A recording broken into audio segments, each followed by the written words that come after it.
Magandang araw po sa inyong lahat at sa mga giliw nating tagapakinig. Nandito na naman po tayo sa paglalahad ng kwento ng isang batang sinubok ng katatagan at hamon sa buhay. Ang 10 taong gulang na bata na si Buboy ay lumaki sa pangangalaga ni Lolo Carding. Isang gabi kung saan ay malakas ang bagyo, inutusan siya ng kanyang lolo na dalhin sa ligtas na lugar ang alaga nilang kalabaw na si Kongge. Ngunit nakakita siya ng naglalakad na bolang kidlat. Sa kanyang paglapit ay bigla siya nitong hinabol at kahit saan siya magpunta ay sinusundan siya nito. Dahil doon, makakawala sa tali ang alaga niyang si Kongge at kamumuhian naman siya ni Lolo Carding. Sa kanyang paghahanap sa kalabaw, matatagpuan niya ang mga nilalang na nagtatago sa dilim. Ano-ano kaya ang mga bagay na matutuklasan niya sa loob ng kagubatan? Magagawa kaya niyang labanan ang lumalakas na puwersa ng kadiliman? Sama-sama po nating pakinggan ang buhay at pakikipagsapalaran ng batang hinabol ng naglalakad na kidlat. Ngunit bago po ang lahat mga idol, huwag po nating kalimutang mag-subscribe at i-hit ang notification bell sa aking YouTube channel na The Voice Addict at Apong Isaak para sa mas marami pang makapigil hiningang kwentong aswang at katatakutan mula sa mundo ng kababalaghan. Umpisahan na po natin ang kwento.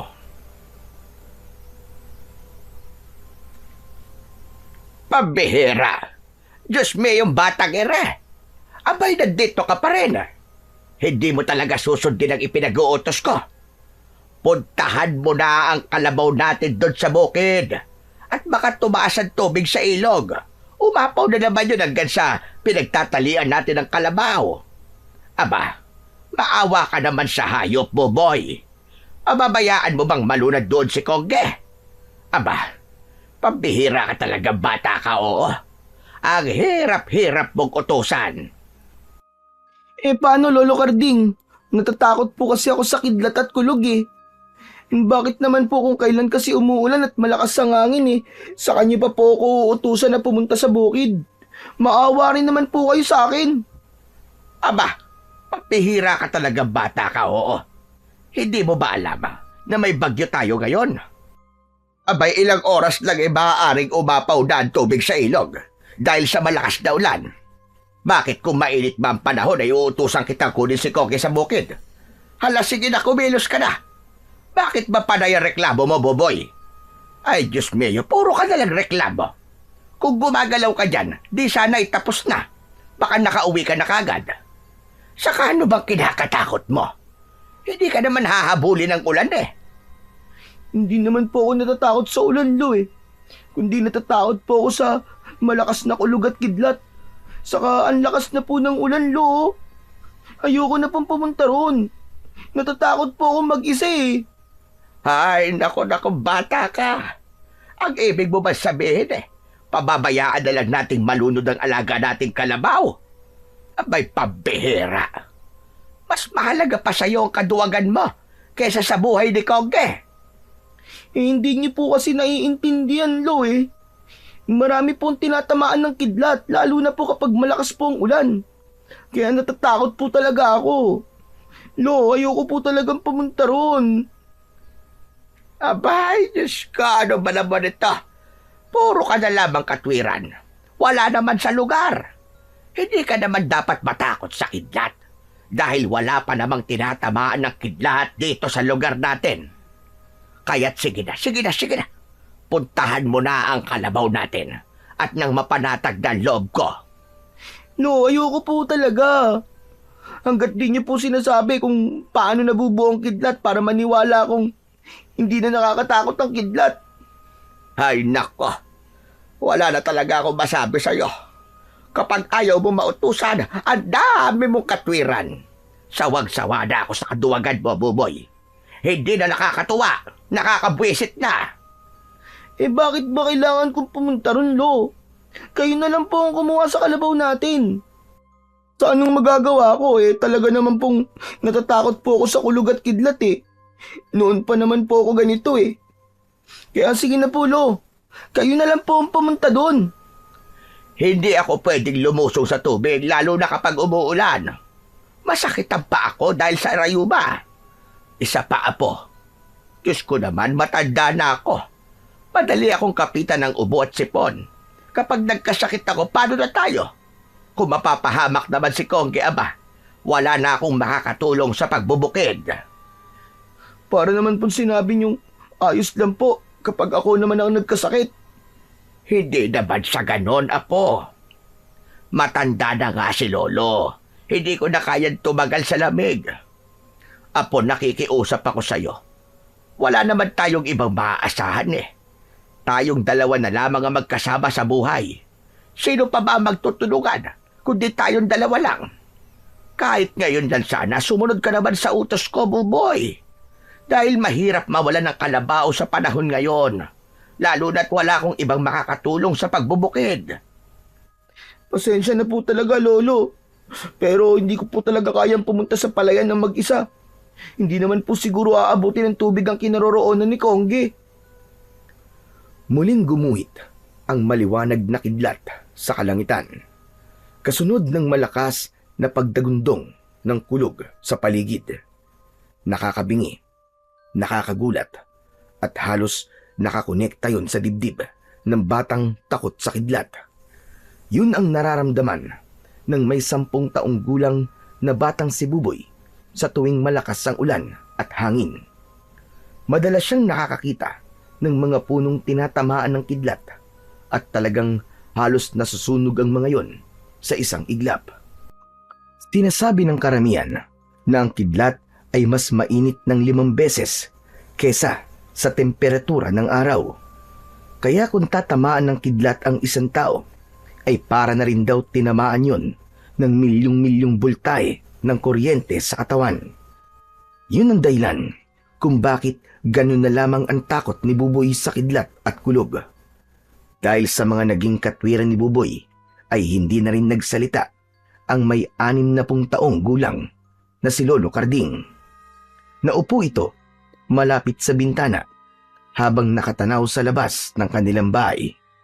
Nakatalikod dito sa kanya habang sunod-sunod ang paghinga ng malalim. Isang malalim na buntong hininga naman ang pinakawalan rin ni Buboy habang pinagmamasdan ang likod ng matanda. Yun ang madalas na nagpapalambot sa kanyang puso. Ayaw niyang nakikitang nalulungkot ang kanyang Lolo Carding. Baka sa mukha nito ang matinding pag-aalala para sa alaga nilang kalabaw na si Kongge. Pagsasaka ang tanging ikinabubuhay ng maglolo. Nakikisaka lamang sila sa lupain ni Kapitan Roman. Kaya naman, ang kanilang kinikita sa pag-aani ng palay ay kalahati lamang ang napupunta sa kanila. Ngunit sapat na yon para matugunan ang pangangailangan nilang dalawa sa loob ng 3 buwan. Ang liblib na baryo ng Sandante ay baryong kinatatakutan na puntahan ng mga tao dahil yon sa madalas na paglitaw ng isang misteryosong bolang kidlat o ball lightning sa Ingles. Ang baryo ay sinasabing daanan ng bagyo, kaya kadalasan ay paiba-iba ang klima sa lugar na yon. Idagdag pa ang balitang dinadaanan din daw ito ng masasamang elementong nais tumawid sa kabilang baryo para magasik ng lagim. Sila ang mga aswang nakiwig na nambibiktima sa mga tao at pumapatay sa mga kalabaw para maging pagkain sa gabi. Ay nako, hindi ko na talaga alam kung anong gagawin sa'yo, Buboy. Ikaw na lamang palagi ang nasusunod. Mahirap talagang umasa sa taong duwag at hindi marunong makiramdam. Kung buhay sana ang iyong ama, hindi niya matitiis si Kongge. Pupuntahan niya ito kahit harangan man siya ng sibat. Ayan na naman po kayo, Lo eh. Sa mga paganyan-ganyan nyo eh. Palibasa, alam nyo pong hindi ko kayo matitiis. Kaya dinadaan nyo po ako sa mga salita nyo pong ganyan. Lo, kahit naman po sino eh. Matatakot kapag ganyan ng panahon. Tignan nyo nga oh. Kung minsan naiisip ko po na hindi naman nyo ako totoong mahal. Dahil hindi naman po kayo nag-aalala sa akin. Palagi na lamang po nyong nababanggit si tatay. Kahit kailan naman po, hindi na siya mabubuhay eh. Magkasama na po sila ni nanay sa langit ngayon. Kaya naman po, huwag niyo na pong babanggitin si tatay. Nananahimik na po ang kaluluwa nila eh. Ikaw ang pinag-uusapan natin dito, Buboy, hindi ang tatay mo. Kaya ako lang naman nabanggit ang tatay mo. Dahil ibang-iba ang ugali ng tatay mo kumpara sa'yo. Siyempre naman po, Lo. Anak lang naman po ako ni tatay eh. Magkaiba po talaga kami. Sinasabi ko lang naman po na parang mas mahalaga po sa inyo si Kongge kaysa po sa akin. Kaya pakiramdam ko po eh, hindi niyo po ako mahal. Apat pinagdududahan mo pa ang pagmamahal ko sa'yo, ha, Buboy? Sa kabila ng katigasan ng ulo mo, ikaw palagi ang inuuna ko. Ako ang hindi mo mahal, Buboy. Dahil kahit nakikiusap na ako sa'yo, ay hindi ka pa rin sumusunod sa ipinag-uutos ko. Parang hindi ka nag-aalala sa kalagayan ko. Ang hirap talaga magkaroon ng apo na duwag. Paano pa kung totoong nasa panganib na tayo? Hindi mo siguro ako ililigtas. Kung ako naman kaya ang nasa kalagayan ni Kongge, ay pababayaan mo rin akong abutan ng pagtaas ng tubig at hahayaan na lamang na malunod at mamatay. Aba, hindi naman po mangyayari yun, Lo eh. Hindi naman po kayo kalabaw eh. Iba naman po ang tao sa hayop. Ay, ano ba yan? Sige na nga po. Kung talagang mapilit kayo eh, pupunta na po ako sa bukid. Pabayaan ko na lang pong tamaan ako ng kidlat. Bahala na. Hay nako, Buboy. Kung napipilitan ka lang na sumunod sa utos ko, ay wag na. Wag ka nang pumunta. Mamaya meron pang mangyaring masama sa'yo ron, tapos ako pa sisihin mo. Hindi po, bahala na. Ayos lang po ako. Di bali na lang pong may mangyaring masama sa akin. Ang mahalaga, maialis ko lang po si Kongge sa bukid. Lumapit ang napipilitang si Buboy sa nakabukas na pintuan ng kanilang bahay. Mula sa loob ay tanaw niya ang kumikislap na kidlat kasabay ng malakas na kulog. Malakas din ang ulan at sumisipol ang hangin. 5:00 pa lamang yun ng hapon, ngunit madilim na ang paligid. Kinuha niya ang kanilang lumang gasera na nakasabit sa dingding. Pagkatapos ay dinampot niya ang malapad na daw ng anaw. Yun ang magsisilbing pandong niya laban sa malakas na ulan. Ilang minuto pa ang hinintay ni Buboy. Umasa siya. Napipigilan siya ni Lolo Carding. Ngunit hindi niya narinig na nagsalita ulit ito. Bago iniakbang ang kanyang mga paa, ay isa munang malalim na buntong hininga ang pinakawalan niya. Pinaglalabanan niya ang takot sa madalas na pagguhit ng kidlat sa langit. Ilang sandali pa ay tumigil ang ulan. Pagkakataon na yon para umalis si Buboy papuntang bukid. Talsik ng putik at ilang patak ng ulan ang dumikit sa katawan ni Buboy. Tinahak niya ang madulas at makipot na tulay na gawa sa kawayan. Mataas na ang tubig sa ilog. Ilang dangkal na lamang ang agwat nito mula sa tulay na tinatawiran niya. Nanginginig ang kanyang tuhod sa pagtawid dahil hindi niya halos maaninaw ang daan. Nang makalampas siya sa tulay, ay nagsimula na siyang tumakbo. Walang sapin ang kanyang paa, kaya ramdam na ramdam niya ang tumutusok na mga tinik sa talampakan niya. Pagkalipas ng ilang minutong paglalakad, sa wakas ay narating niya ang kinaroroonan ng kanilang palayan. Subalit hindi niya makita ang pinagtalian ng kalabaw. Dismayadong nagpalinga-linga si Buboy sa paligid. Isang malalim na hininga ang muling pinakawalan niya. Naglakad pa siya sa palibot ng palayan. Umaasa siyang makikita niya si Kongge. Anak ng pambihira naman oh. Nasaan ka na ba, Kongge? Magpakita ka na. Asan ka ba? Ngunit hindi mahanap-hanap ni Buboy si Kongge. Kaya naman, nagsimula na siyang mag-alala. Tinawag niya ito ng paulit-ulit habang naglalakad sa pilapil ng palayan. Bumundol ang kaba niya sa kanyang dibdib. Nang mula sa patubigang kanal ng tubig ay rumagasa ang malakas na agos ng baha. Unti-unting inilulubog nito ang mga tanim hanggang sa tuluyan na itong nawala sa kanyang paningin. Saka lamang niya napansin si Kongge. Nakatayo itong nakatanaw sa kanyang kinaroroonan. Panay ang atungal na tila ba humihingi ng saklolo, habang ang bukid ay nagmistulang dagat dahil sa patuloy na pagtaas ng tubig.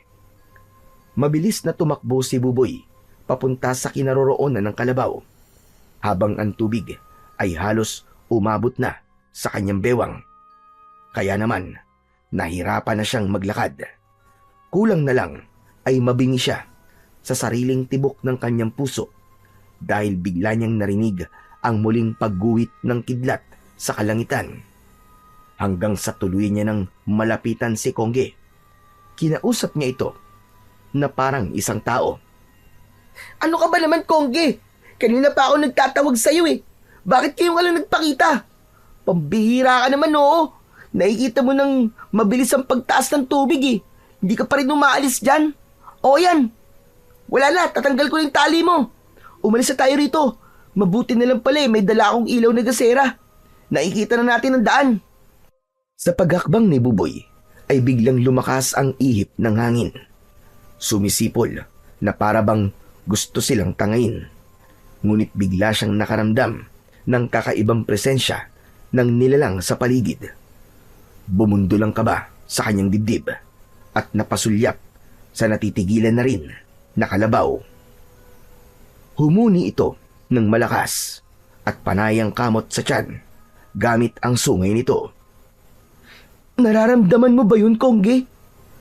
Parang may kakaiba sa paligid, di ba? Kahit umuulan, tila mainit ang singaw at nangangamoy asupre. Naamoy mo rin ba naamoy ko, Kongge? Magkakasunod na napasinga si Kongge. Tila sinasabi nito na naaamoy rin ito ang naaamoy ni Buboy. O di ba? Sabi ko ni, naamoy mo rin ang mabahang simoy ng hangin. Tara na nga. Bakit kasi bigla na lamang akong kinilabutan sa lugar na to eh? Biglang gumapang ang takot sa buong katawan ni Buboy. Kaya naman, nagpalinga-linga siya sa paligid na parabang meron siyang hinahanap. Maya-maya pa ay binitiwan niya ang tali ng kalabaw at hinugasan ito sa tubig. Sinabuyan niya ito habang nakayuko siya sa tubig na umaagos, kung saan ay nakikita naman niya ang refleksyon ng langit sa ibabaw nito. Ngunit bigla siyang nakarinig ng naglalagablab na apoy. Kakaiba yun sa kanyang pandinig at hindi niya maipaliwanag kung anong uri ng tunog ang kanyang naririnig. Dahan-dahan siyang tumayo habang palakas ng palakas ang nililikhang ingay ng bagay na yon sa kanyang likuran. Nanginginig ang kanyang katawan. Saka mabilis na nilingon ang bagay na nagliliwanag sa kanyang tabi. Ganun na lamang ang panlalaki ng kanyang mga mata nang makita ang malabolang kidlat sa kanyang harapan. Umikot-ikot ito na parabang may nagtatalsikang kidlat mula sa bilog na yon. Natulala si Buboy at halos hindi siya makapagsalita. Tila ba isa itong tao na naglalaro sa ibabaw ng tubig, habang ang paglutang nito sa hangin ay parang unti-unting kumakalat at nabubuo muli sa sarili nitong hugis. Hindi na siya nakapag-isip dahil mabilis itong lumapit sa kanya. Dala ng takot ay agad siyang tumakbo sa pilapil ng palayan. Naiwan si Kongge na walang tigil sa pag-atungal. Yay! Tulong! Hinahabol ako ng kidlat! Tulong! Sa mabilis na paghakbang ni Buboy ay tila naninigas ang kanyang tuhod. Dahil yun, sa malalim na putik at tubig na dinadaanan niya. Naluluwa na ang kanyang mga mata at punong-puno ng pagsisisi ang kanyang loob. Hindi sana siya nagpunta ng mag-isa sa palayan na yon. Idagdag pa na kahit saan siya magpunta ay tila ba hinahabol siya ng bilog na kidlat. Dinig na dinig ni Buboy ang malakas na tunog na parabang nasusunog na kuryente. Kaya naman, hindi niya naiwasan ang hindi mapaiyak nang dahil sa labis na takot at pag-aalala. Tulong! Hinahabol ako ng kidlat! Tulungan niyo ako! Saklala! Sa muling paglingon ni Buboy sa gawi ng bolang kidlat, hindi ito humihiwalay sa kanyang likuran. Kahit saan siya magpunta, ay sinusundan siya nito. Hanggang sa unti-unti nang nararamdaman ni Buboy ang labis na pagod. Hindi siya tumigil. Ayaw pa niyang mamatay, kaya mas lalo niyang nilakihan at binilisan ang kanyang pagakbang. Ngunit ilang beses siyang nadadapa sa palayan. Nadurog rin niya ang iba nilang mga tanim na palay, hanggang sa tuluyang matalo si Buboy ng panghihina ng kanyang katawan. Kasunod ng muling pagguwit ng kidlat sa kalangitan, dumagundong naman ang kulog sa paligid. Wala nang nagawa si Buboy kundi panoorin kung paanong unti-unting lumalapit sa kanyang kinaroroonan ang malabolang kidlat. Sumasayaw ito sa ibabaw ng tubig habang nakalutang sa hangin. Bigla itong bumangga sa kanyang katawan at naglaho sa kanyang paningin. Naramdaman niya ang pagsanib ng kulay asul na kidlat sa kanyang katawan. Sa isip ni Buboy ay yun na ang kanyang magiging katapusan. Mariin siyang napapikit at gumapang sa lupa. Umaasa siya na walang nangyaring masama sa kanya. Tulong! Tulungan niyo po ako! Para gawa niyo na! Lolo! Hinawakan ni Buboy ang kanyang buong katawan. Sinuri niya kung meron siyang sugat. Dala ng takot, napahagulgul siya ng iyak. Bigla niyang naisip na hindi siya namatay sa kidlat. Pinakiramdaman niya ang kanyang sarili. Naramdaman niyang masakit ang kurot niya. Tuluyan na ngang nagtaka si Buboy dahil hindi siya napahamak. Halos hindi siya makapaniwalang buhay pa rin siya pagkatapos tamaan ng bolang kidlat. Ang malakas na ulan at patuloy na pag-ihip ng hangin sa paligid ay muling tumigil. Naramdaman ni Buboy ang masasakit niyang katawan. Nakatingin siya sa langit habang nakatihayang nakahiga at nakadipa ang mga braso sa lupa. Nagsimulang mag-ingay ang mga palaka sa bukid. Bumaba na rin ang tubig sa palayan hanggang sa naging payapa na ang buong kapaligiran. Bumangon si Buboy. Paano siya haharap kay Lolo Carding nang ganun ang kanyang itsura? Nakadikit din ang mga putik sa kanyang ulo at mata lamang niya ang walang dumi. Nilinisan niya ang kanyang sarili, ngunit biglang gumuhit ang sakit sa kanyang dibdib. Napasalampak siya ng upo sa lupa. Bawat paggalaw niya ay tila lumilikhayo ng kuryenteng tunog sa kanyang pandinig. Inisip na lamang ni Buboy na baka dala lamang yun ng labis na takot niya kanina. Anong nangyayari sa akin? Bakit pakiramdam ko nasa loob ng katawan ko ang bolang kidlat na yun? Diyos ko, tulungan niyo po ako. Aba, teka! Nasaan kaya si Kongge? Tuluyang napabalikwas ng pagkakaupo si Buboy. Napatayo siya at hinanap ang kalabaw. Ngunit nagulat siya nang makitang nakatayo lamang ito at nakatingin sa kanya. Hindi ito umaalis sa kinaroroonan nito. Tila natulala sa nakitang pangyayari kay Buboy. Dahan-dahan niyang nilapitan ito habang hindi gumagalaw at hindi kumukurap ang mga mata. Nakaangat ang mukha nito habang panay ang pagsinga. Hindi nito inaalis ang tingin sa naglalakad na si Buboy. Habang naglalakad siya, ay napansin niya na tila nagtitilamsikan ng tubig sa kanyang paanan. Matagal niyang pinagmasdan ng tubig na parang kumukulo dahil sa init. Diyos ko! Ano to? Bakit nagkakaganito ang paa ko? Iniangat ni Buboy ang kanyang paa sa tubig at nagmamadaling naglakad papalapit kay Kongge. Nakita niyang paatras na humakbang ang kalabaw. Pero dahil hindi pinansin ni Buboy ang nangyayari sa kanyang sarili, inakala niyang tatakas ang kalabaw. Kaya naman, mabilis niya itong hinabol at hinawakan sa buntot. Ngunit laking gulat niya nang tumalon ng mataas ang kalabaw na parabang napaso ito sa kamay niya. Dala ng takot at labis na pagkabigla ng alaga niyang si Kongge, kumaripas ito ng takbo papalayo sa kanya. Natanaw niyang tila umuusok ang buntot ng kalabaw. Nagtatakang napatitig si Buboy sa kanyang mga kamay. Nanginginig ang kanyang palad. Muli siyang napasulyap sa tumatakbong kalabaw. Diyos ko! Ano ba to? Ano ba to nangyayari sa akin? Kagagawan ba to ng bolang kidlat na yun? Diyos ko, ano pag gagawin ko? Hindi to maaari! Inilinga ni Buboy ang kanyang paningin sa paligid.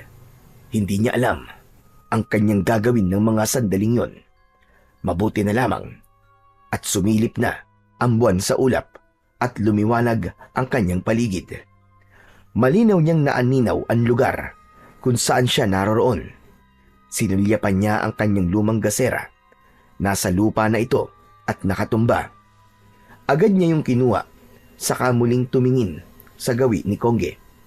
Ngunit wala na ang alaga niyang kalabaw. Halos mabingi siya sa kaba nang maisip na wala na siyang kasama. Bigla siyang nanigas sa kinatatayuan nang makarinig siya ng sitsit sa kanyang likuran. Diyos ko naman po! Tama na po! Ano na naman po ba ang huling naririnig ko? Ayoko na! Ngunit hindi pa rin matiis ni Buboy na hindi tignan ang nilalang na sumisitsit. Kaya ganun na lamang ang panlalaki ng kanyang mga mata nang makita ang nakatayong ahas na kobra. Kasing lapad ng palad niya ang leeg nito, habang ang katawan ay nakakilo na handa ng tumuklaw. Tama na! Maawa ka naman, Cobra! Oh. Masakit na nga ang katawan ko eh. Iniwan pa ako ni Kongge. Kaya tama na! Ngunit hindi na natapos pa ni Buboy ang kanyang pagsasalita dahil bigla na lamang siyang tinuklaw ng ahas. Sakto ang pagtama ng ngipin nito sa palad niya. Nagulat siya sa pagkislap ng bibig at buong katawan ng kobra. Umusok ang buong katawan ng kobra at nang bumagsak ito sa lupa ay hindi siya makapaniwalang nangitim ang balat nito na parang uling. Mas lalong nag-alala si Buboy sa nangyayari sa kanyang mga kamay. Napaatras siya habang nanlalaki ang kanyang mga mata. Hindi niya inaalis ang kanyang paningin sa katawan ng nasunog at namatay na kobra. Paano nangyari yun? Hindi kaya nagkaroon ako ng kuryente sa kamay ng dahil sa bolang kidlat na tumama sa akin? Pero bakit kaya hindi ako nasunog? Bulong ni Buboy sa kanyang sarili. Napatakbo siyang papalayo sa kinaroroonan ng ahas. Magulo man ang kanyang isip, iisa lang ang malinaw sa kanya ng mga sandaling yun. Nagkaroon siya ng kakaibang kakayahan nang tamaan siya ng bolang kidlat. Mabilis ang kanyang takbo papunta sa kanilang bahay. Takot na takot siya at umiiyak habang tinatahak ang daan pauwi. Naguguluhan siya, nanginginig ang kanyang katawan. Ni hindi niya napansin kung paano siyang nakatawid sa tulay. Pagkalipas ng ilang minutong pagtakbo, ay narating ni Buboy ang tapat ng kanilang bahay. Pagdating niya roon, ay agad siyang pumasok sa loob ng kanilang kubo. Huli na, nang naisip niya na magagalit sa kanya ang matanda dahil iniwan niya si Kongge. Habol ang hininga na hinanap niya ang kanyang Lolo Karding. Lolo! Lolo Karding! Lolo Karding, nasan po kayo? Lolo! Lolo, tulungan niyo po ako! Narinig ni Buboy ang yabag ng paa ni Lolo Karding mula sa kwarto nito. Lumabas ito ng pintuan at mariin siyang pinagmasdan. Nagtataka itong nakatingin sa basa niyang damit. Napahakbang siya paatras. Umiwas siya sa matanda. Aba, ano nangyari sa'yo, Buboy? Bakit marumi ang damit mo? At marami kang putik sa katawan? Lolo, tumakbo po si Kongge. Nawawala po siya. Hindi ko na po siya mahanap. Ano ka mo? Paanong nawala si Kongge? Anong ginawa mo, Buboy? Pambihira naman! Masyado po mabilis ang pangyayari, Lo. Natakot po siya sa pagtaas ng tubig eh. Nagulat din po siya sa pagdagundong ng kidlat. Kaya po tumakbo siya papunta po dun sa kakawiyan. Bakit hindi mo hinabol? Sinundan mo sana. Naku, baka mawala yon. Talamak pa naman ang nakawan ng kalabaw sa lugar natin. At kung minsan dahil sa inggit ay pinapatay nila ang mga hayop. Pambihira ka naman, oo. Hindi mo man lang pinagmalasakitan ng kalabaw natin. O baka naman, sinadya mong pakawalan ng kalabaw natin. Magsabi ka nga ng totoo, ha, Buboy? Mas importante pa po ba sa inyo ang buhay ni Kongge kaysa sa akin, Lolo? Nagsasabi po ako ng totoo. Sinundan ko po siya. Pero masyado po mabilis ang kanyang takbo.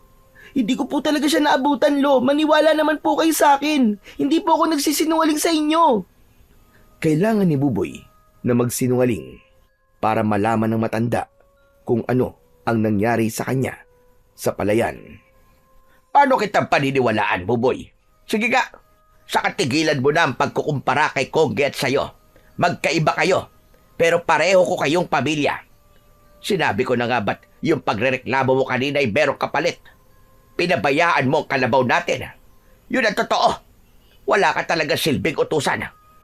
Nagpaabot ka pa ng gabi para hindi ko mahalata ang kalokohan mo. Pagkasabi nun ni Lolo Karding, ay lumapit ito sa dingding. Kinuha nito ang salakot na sombrero. Teka, sandali lang po, Lo. Saan po kayo pupunta? Saan pa ba ako pupunta, ha, Buboy? Di hahanapin ko si Kongge dahil kahit kailan, hindi niya ako pinabayaan sa pagtatrabaho.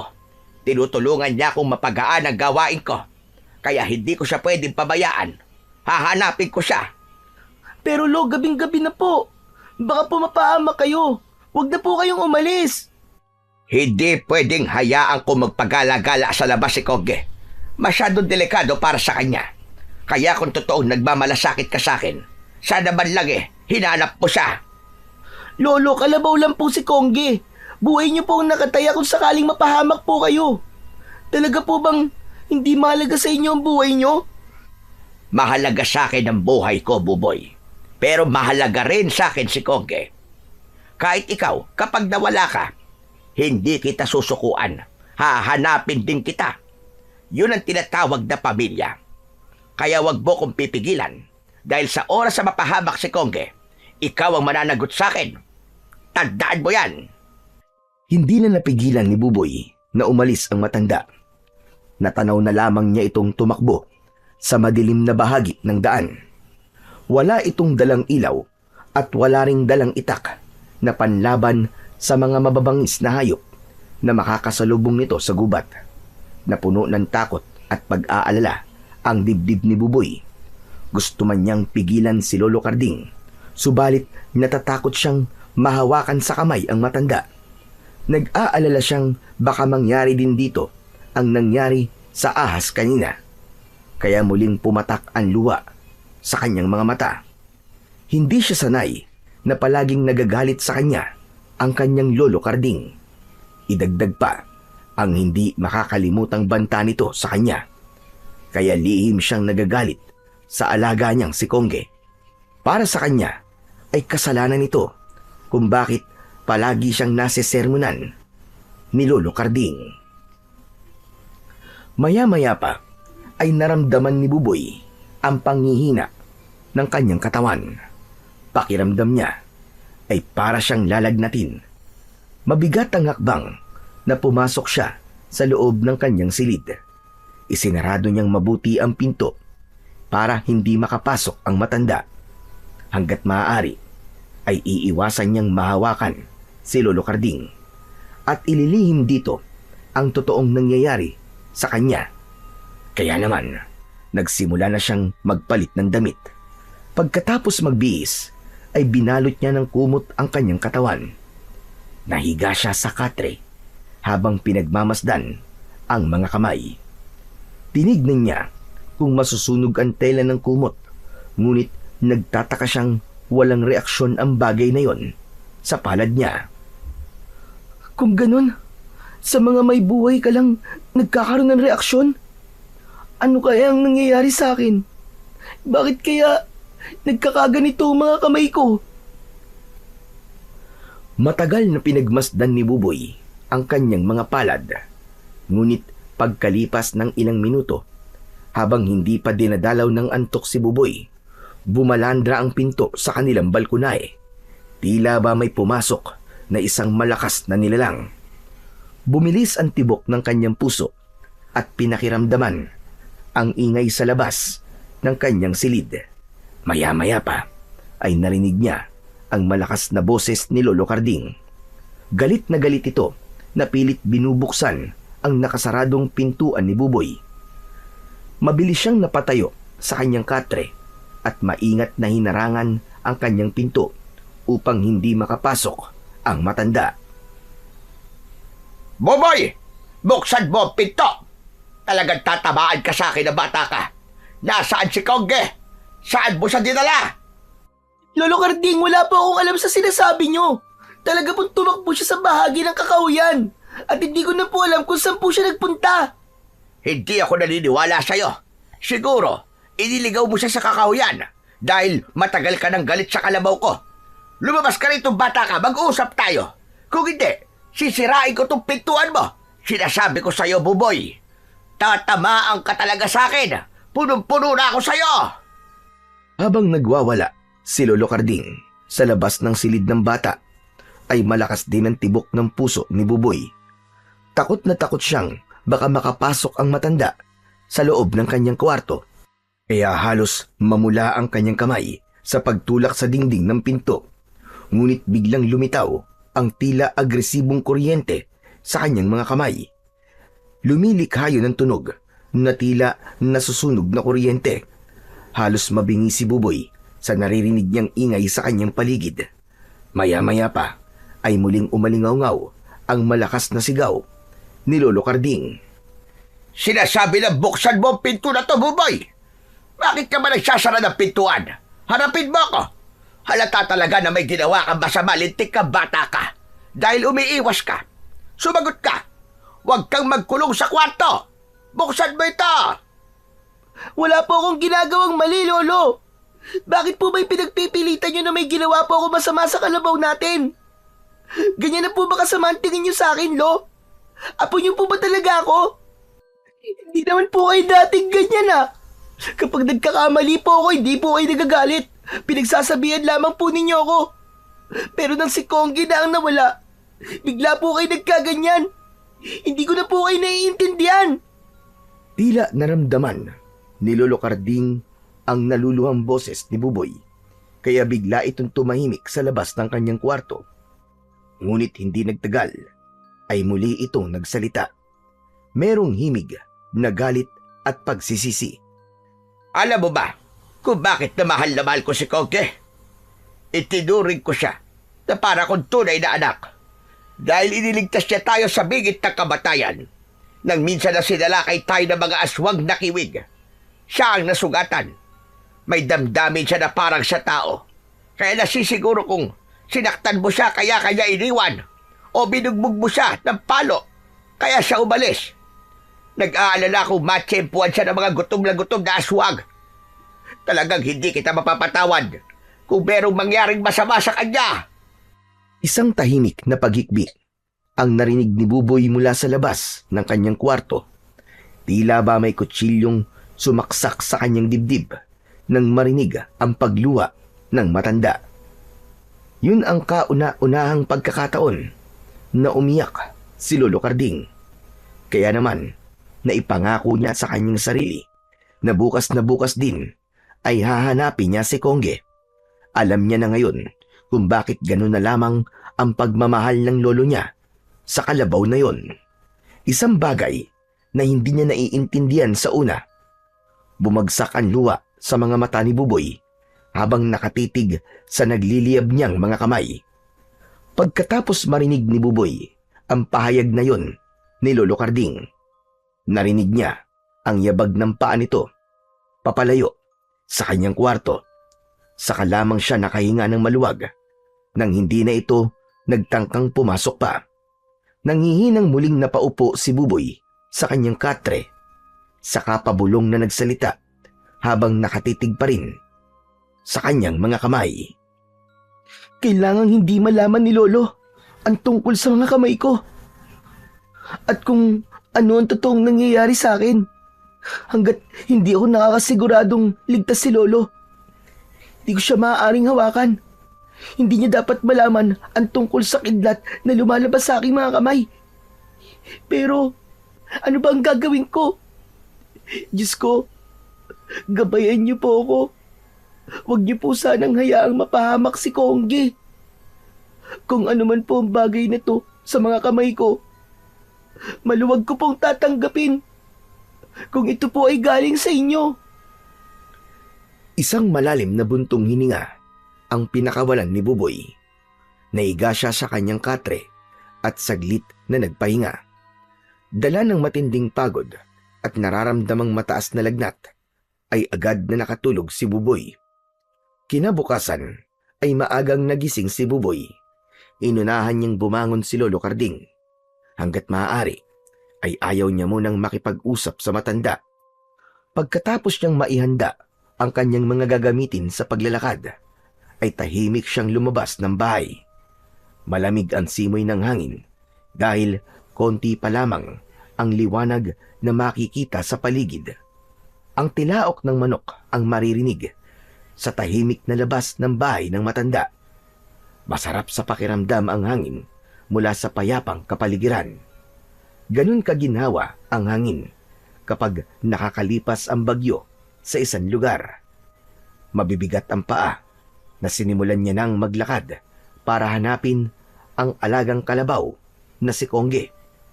Maya-maya pa ay tumawid na siya ng tulay.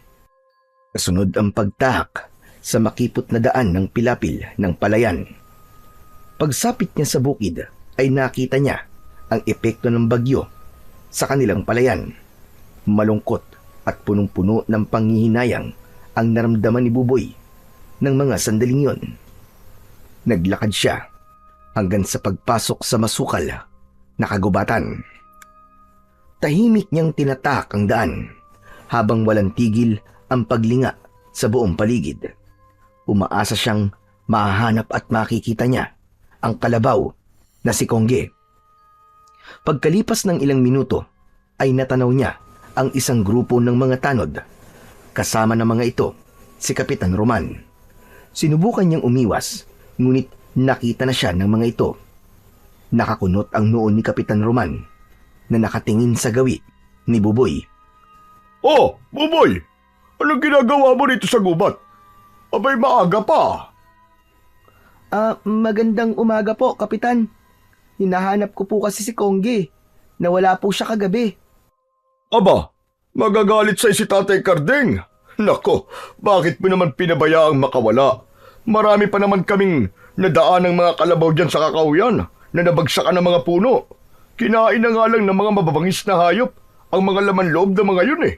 Kaya nga kami nagroronda dahil nagtitingin-tingin kami ng napinsala ng bagyo kagabi.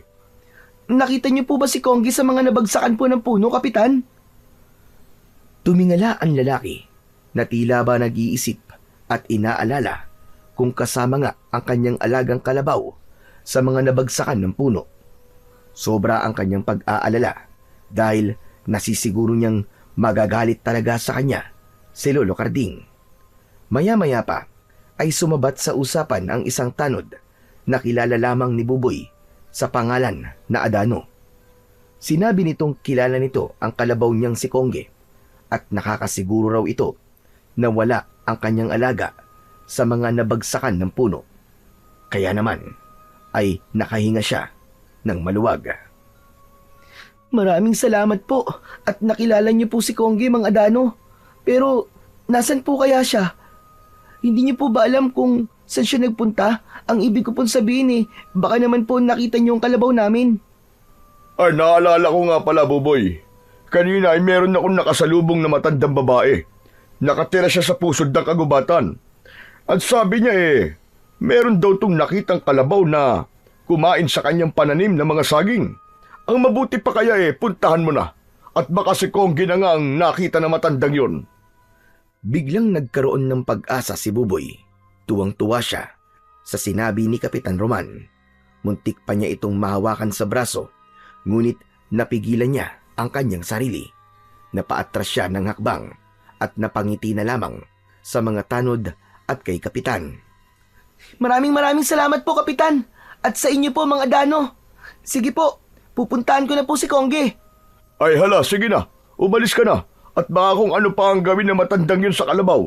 Galit na galit pa naman kanina dahil inubos raw ang pananim nito. Madali mo naman mahahanap ang bahay ng matanda dahil nag-iisa lamang ang bahay nito dun sa kakahuyan. Sige na, madali ka. Marami po salamat sa pagturo, Kapitan Roman. Sige po, alis na po ako. O sige, mag-iingat ka sa pagpunta ron. Marami pa naman ang mababangis na hayop na nakatira sa kagubatan. Sana'y nagpasama ka na lang kay Tatay Karding. Ay, hindi na po. Dahil galit nga po siya sa akin kagabi. Ay, teka, sandali lang po, Kapitan.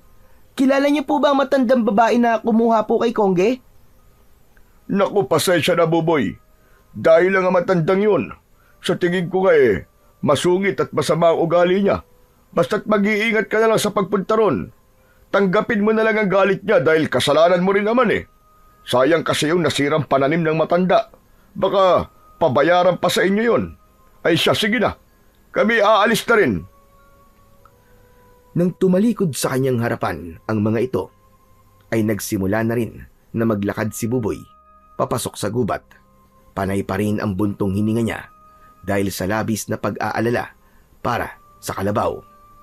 Ilang oras pa ang lumipas ay hindi na halos makita ni Buboy ang hangganan ng kakahuyan. Mas lamang ang huni ng mga ibon sa paligid kesa sa tunog ng ilog sa gubat. Nangangahulugan yon na nasa pinakagitna na siya ng kagubatan. Bawat lampasan ni Buboy na puno ay sinisingitan niya yon ng mga daon sa katawan upang hindi siya maligaw kung sakaling siya ay pauwi na. Panay ang buntong hininga ni Buboy habang iginagala ang paningin sa paligid. Dala ng pagod ay minabuti muna niyang magpahinga sa lilim ng punong nadaanan niya. Uminom siya ng tubig at habol ang hiningang napatitig sa masukal na bahagi ng kagubatan. Napatingala siya sa itaas ng puno. Mataas na ang araw, ngunit dahil sa malagong daon ng mga puno, tila nagmistulang gabi pa rin ang loob ng kagubatan. Konti lang ang pumapasok na liwanag sa loob ng kakahuyan. Maya-maya pa ay meron siyang narinig na tila ngumunguya ng makunat na pagkain. Saan kaya nanggagaling ang tunog na yun? Teka, matignan nga. Baka si Kongge na yun Naramdaman ni Buboy na parang nasa kabila lamang ng puno ang ingay na kanyang naririnig. Maingat niyang inihakbang ang kanyang mga paa paikot sa puno. Habang papalapit siya sa pinanggagalingan ng tunog, ay palakas naman ng palakas ang pagmuya ng nilalang na lumalantak sa kinakain nito. Halos manigas ang kanyang katawan nang tumambad sa kanyang paningin ang apat na nilalang na magkasalong kumakain sa nakahigang kalabaw. Dilat ang mga mata, laylay ang dila ng hayop. Nang una ay akala talaga ni Buboy na si Kongge na ang nilalantakan ng hindi niya makilalang mga nilalang. Hindi niya makita ang muka ng mga hayop na kumakain sa laman loob ng kalabaw. Biglang naramdaman ni Buboy ang pagtunog ng kuryente sa kanyang kamay.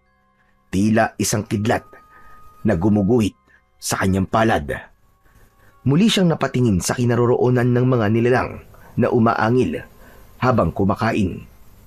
Nag-aagawan ng mga nilalang sa puso ng kalabaw. At nang tumayo ang mga ito, ay naramdaman ng mga ito ang presensya ni Buboy. Tumigil ang mga ito sa paglantak sa katawan ng kawawang kalabaw.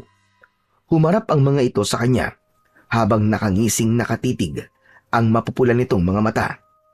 Nalantad sa kanyang paningin ang mga anyo nitong tila asong nauulol.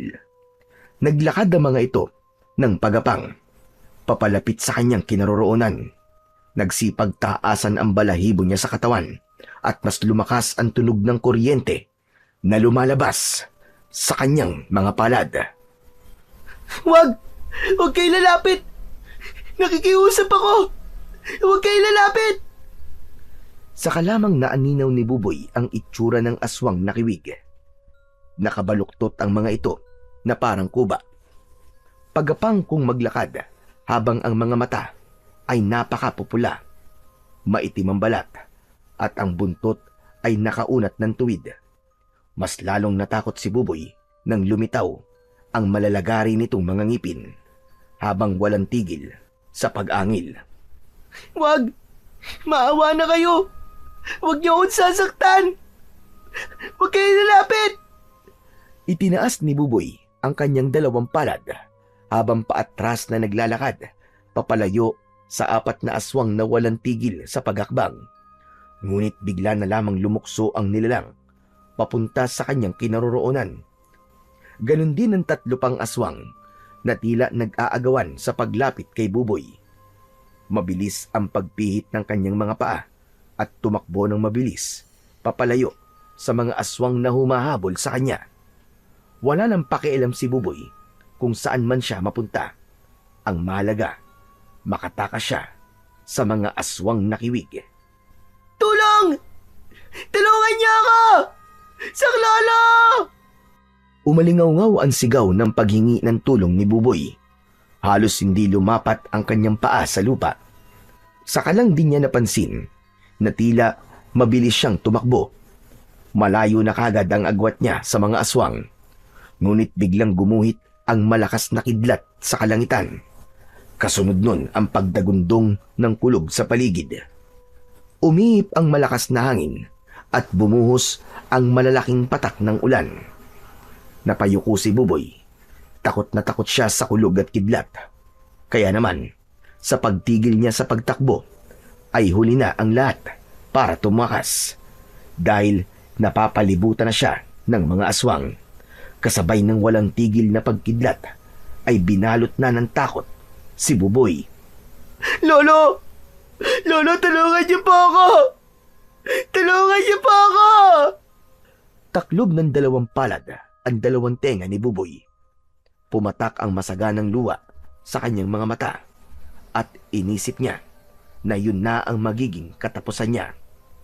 Nagsisisi siyang nagpunta ng mag-isa sa gubat na yun. Nanginginig ang buong katawan ni Buboy habang naririnig ang pag-angil ng mga aswang na kiwig sa kanyang paligid. Wag! Huwag kayo lalapit! Parang awa niyo na! Huwag kayo lalapit! Huwag niyo akong sasaktan! Ngunit hindi nakinig ang mga aswang. Sabay-sabay ang mga ito na umatake sa kanyang kinaroroonan. Kaya naman, wala nang nagawa si Buboy kundi ang tanggapin ang pagkagat ng mga aswang sa kanyang katawan. Nakapikit siyang hinihintay ang pag-atake ng mga aswang sa kanya. Habang ang dalawa niyang kamay ay nakataas, naririnig niya ang tila tunog ng malakas na kuryente. Nang magmulat siya ng kanyang mga mata, ay nakita niya sa kanyang mga kamay ang maliwanag na kulay asul na bolang kidlat. Katulad yun ng kidlat na humabol sa kanya sa palayan. Nang muling pagmasdan ni Buboy ang mga nilalang, ay saka lamang niya napansin na sunog na ang mga ito. Lahat ay nagkulay itim ang katawan at magkakasabay na bumagsak sa lupa. Ang hugis bilog na kidlat sa kanyang mga kamay ay tila isang malakas na kapangyarihan na hindi mapapantayan ng kahit na anong klase ng agimat. kaya nagmistulang maliwanag na buwan ang loob ng kakawyan dahil sa naglalagablab na bolang kidlat sa kamay ni Buboy. Iwinaksi niya yon ng paulit-ulit, ngunit hindi yun matanggal sa kanyang palad. Ngunit naikuyom niya ang kanyang kamao, ay biglang naglaho ito sa kanyang mga kamay. Diyos ko! Grabe! Ang astig ng kamay ko! Napatay ko ang mga aswang! Natusta sila! Teka, hindi kaya ako magiging tagapagligtas ng mga tao laban sa mga aswang na to? Pero, bakit naman ako? Muling ibinuka ni Buboy ang nakakuyom niyang palad, ngunit hindi na lumabas ang bolang kidlat. Kung ganun pala, lumalabas lamang ang bolang kidlat sa kamay ko kapag may banta ng panganib sa buhay ko. Nang maintindiang lahat ni Buboy ang nangyayari sa kanya, ay unti-unti siyang nagkaroon ng lakas ng loob na mag-isang hanapin si Kongge. Kung ano ang nais ipahiwatig ng kidlat sa kanyang kamay, palatandaan yon na hindi niya kailangang matakot. Ilang beses na siyang iniligtas ng kidlat sa kanyang mga kamay laban sa mga aswang. Ngayon, alam na niyang meron siyang kapangyarihan. Matapang na niyang haharapin ang mga aswang na haharang sa kanyang daraanan, maging sa mga mababangis na hayop na magtatangka sa kanyang buhay. Muli niyang ipinagpatuloy ang kanyang paglalakad, kasunod ng pagnanais na makitang muli ang alagang kalabaw na si Kongge. Pero habang tinatahak niya ang daan papunta sa bahay ng matanda, ay biglang bumundol ang kaba sa kanyang dibdib. Parang may mali dahil bumabalik lamang siya sa kung saan siya nanggaling kanina. Sinubukan niyang maglakad ulit, ngunit lumipas na ang mahabang oras ay wala pa rin siyang nakikitang bahay ng matanda, hanggang tuluyan ng dumilim ang paligid. Mabuti na lamang at kahit paano ay nagbaon siya ng lumang gasera na magagamit niya sa paglalakad at pagtanglaw sa kanyang dinaraanan. Kaya lang, ilang minuto lang ang itinagal ng ilaw dahil hindi niya napansin na natapon ng gas nito at nalagyan ng tubig ulan. Tuluyan ng tumila ang ulan at ang pumalit naman ay ang masakit na kisot ng niknik sa kakawyan. Kaya mas lalong nagngingit-ngit ang kalooban ni Buboy para kay Kapitan na nagturo sa kanya sa lugar na pinuntahan niya ngayon. Hindi siya makapaniwalang niloko siya ni Kapitan Roman. Bakit kaya ako niloko ni Kapitan Roman? Muntik ako mapahamak ng dahil sa kanila. Humanda sila. Makakarating talaga to kay Lolo Carding. Pagbabayaran nilang ginawa nilang panluloko sa akin. Dahil hindi natagpuan ni Buboy ang bahay na sinasabi ni Kapitan Roman, ay nagpasya na siyang umuwi. Nabigo siyang mahanap ang kanyang kalabaw. Idagdag pa ang mga nangyaring kakaiba sa kanya. Pagkalipas ng ilang oras, ay hating gabi nang nakarating sa bahay si Buboy. Isang malalim na buntong hininga ang pinakawalan niya bago siya tuluyang pumasok sa kanilang bahay. Ngunit nagulat siya sa malakas na boses ni Lolo Carding. Nakatayo ang matanda sa gitna ng mga upuan na gawa sa kawayan. Mukhang kanina pa siyang hinihintay ng matanda sa kanilang balkonahe. Hindi pwedeng mahawakan siya ng matanda, kaya nang humakbang ito papalapit sa kanya, ay napaatras siya. Subalit ang galit na boses ng matanda ay tagos sa kanyang dibdib. Nasaan na si Kongge? Bakit hindi mo siya kasama? Patawarin niyo po ako, Lolo. Talaga pong hindi ko na mahanap si Kongge. Maaga po akong umalis pero naubos lang po ang oras ko sa paghanap ng kalabaw. Hindi ka na sana umuwi. Habang tumatagal, mas lalo ako nasusura sa pagbubuka mo, bata ka. Pambihira ka. Kasalanan mo kung bakit nawala ang kalabaw ko. Ano? Paano po naging kasalanan ko, Lolo? Nakita naman po ninyo ang ginagawa ko lahat para makita siya. Para maibalik ko po sa inyo. Bakit parang hindi po kayo naniniwala sa akin? Dahil naniniwala akong sinaktan mo siya. Kaya kanya iniwan at umalis siya. Hindi ko po sinaktan ng kalabaw. Para lumayo po siya sa akin. Alam niyo po bang muntik na ako mapahamak sa gubat habang hinahanap ko po siya? Nakita ko ang mga aswang nakiwig at muntik nila akong lapain. Hindi niyo man lang inalam kung ayos lang ba ako. Nasa na mga sugat mo? Na magpapatunay na hinabol ka nga ng mga aswang nakiwig. Huwag ka nang gumawa ng kwento para lamang mapunta ang simpatya ko sa'yo. Dumaan dito si Kapitan at sinabi niyang hinahanap mo ang kalabaw natin. Nagkukunwari ka pang naghahanap sa kanya. Pero ang totoo, natulog ka lang sa kakauyan. Yun naman ang madalas mong ginagawa, hindi ba? Ang hirap niyo pong paliwanagan, Lolo. Walang ibang tama sa inyo kundi kayo lang.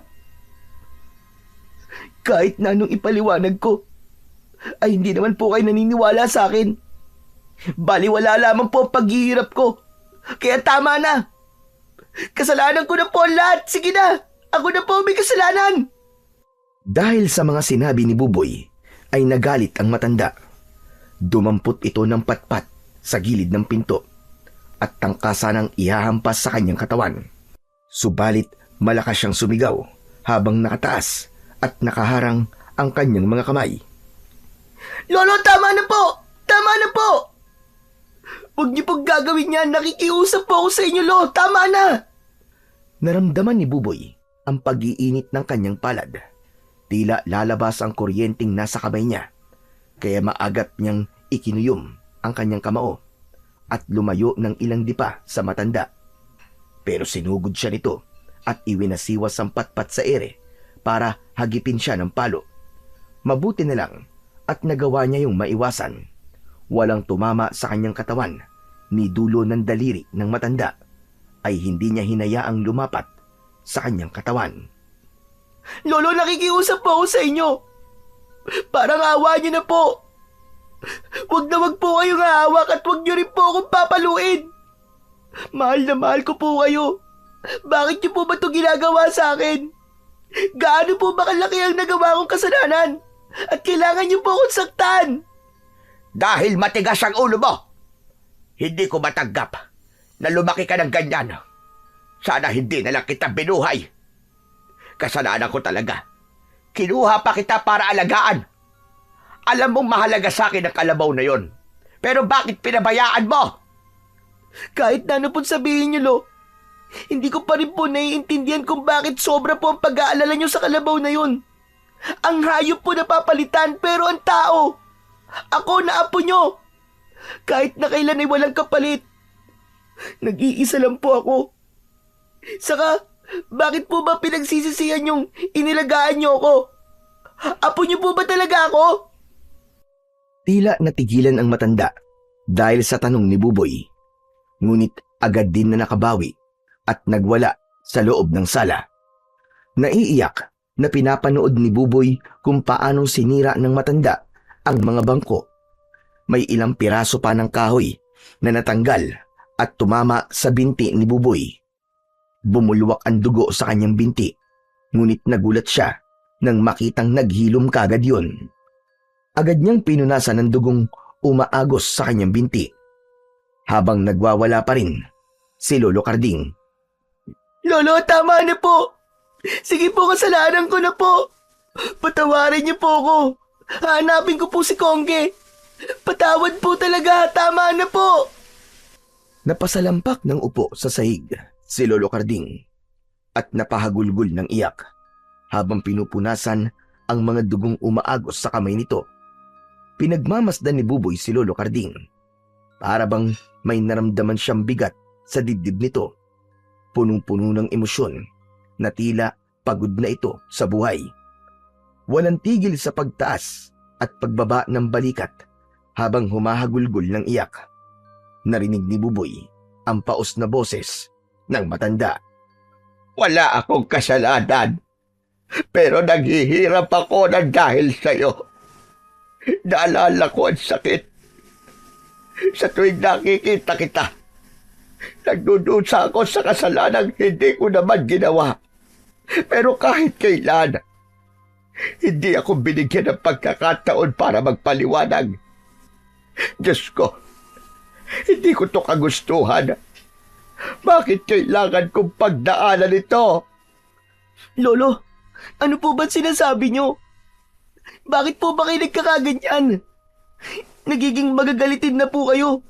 Magmula po nang mawala si Kongge. Kasalanan mo to, Buboy. Pero sa tuwing sinisisi kita, nakikita ko ang sarili ko sa'yo.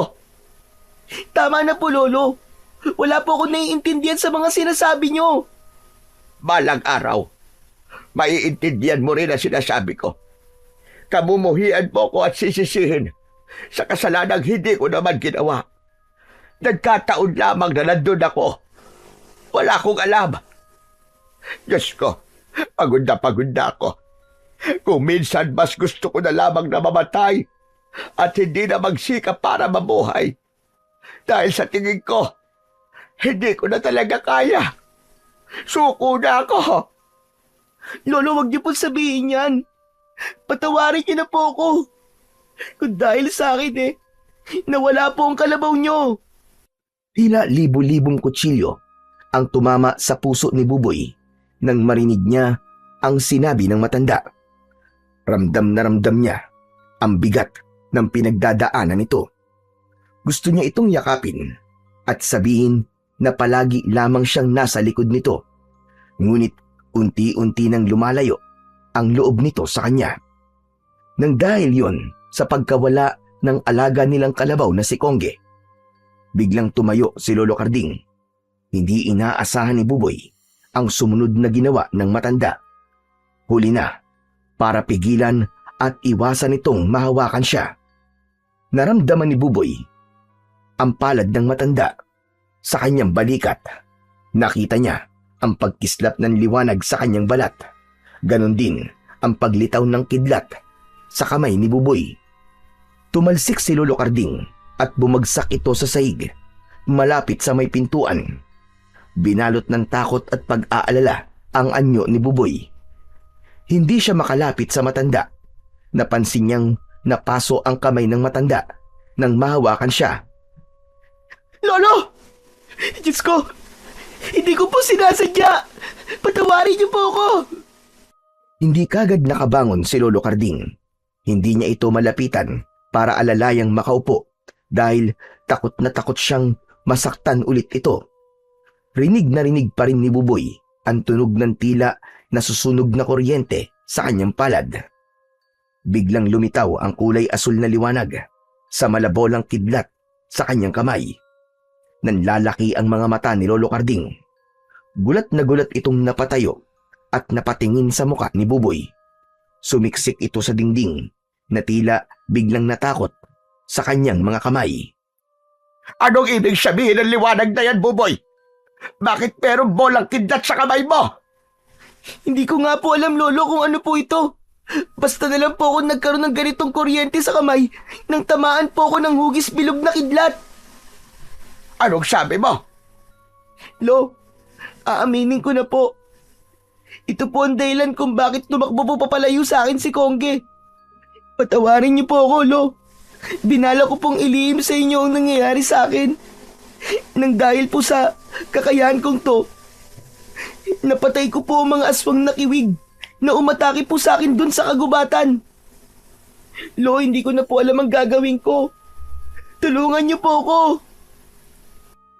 Hindi nakatanggap ng tugon si Buboy mula kay Lolo Karding na natulala sa liwanag na nakikita sa kanyang mga kamay.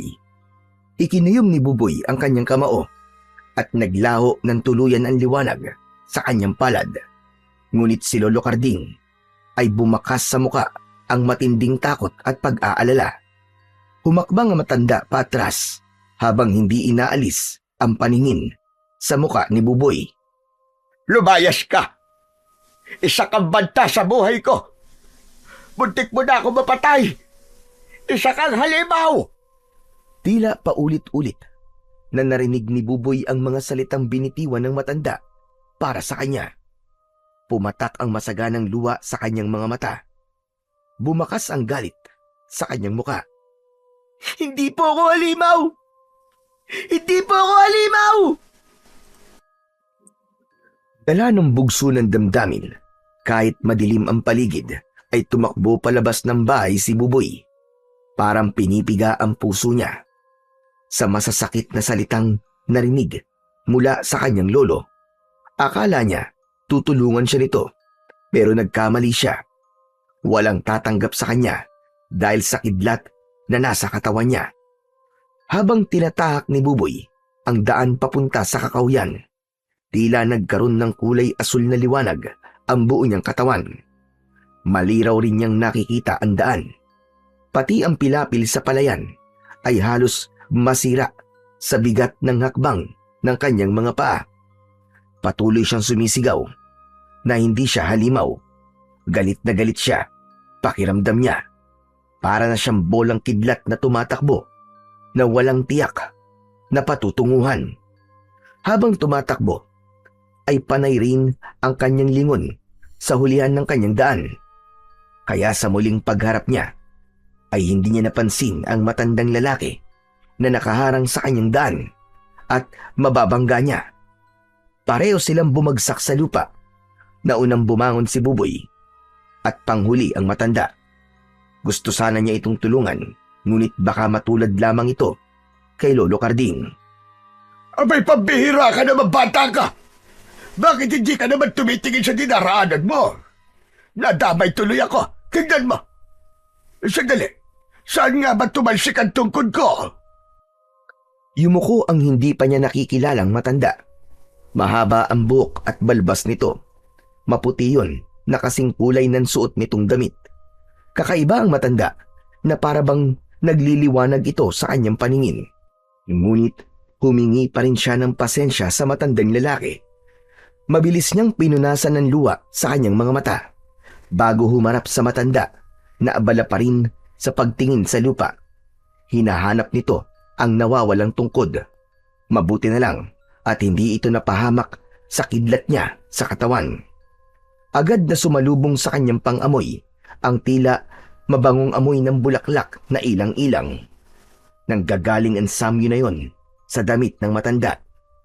Maya-maya pa ay nakita na nito ang tungkod at hinawakan ng mahigpit. Saka humarap sa kanya habang nakangiti. Pasensya na po kayo, Lolo. Hindi ko po kasi kayo napansin eh. Pasensya na po talaga. Paano mo ko mapapansin? Sa hulihan ka nakatingin. Wala namang humahabol sa'yo. Teka, sandali lang. Maupo ka nga muna sa tabi ko. Halika, dito tayo mag-usap. Lolo, ano naman pong pag-uusapan natin? Hindi ko naman po kayo kilala eh. Kailangan ba na magkakilala muna tayo bago mag-usap? Alam mo bang, ikaw talaga ang sadya ko rito, ha, Buboy? Teka, kilala niyo po ko?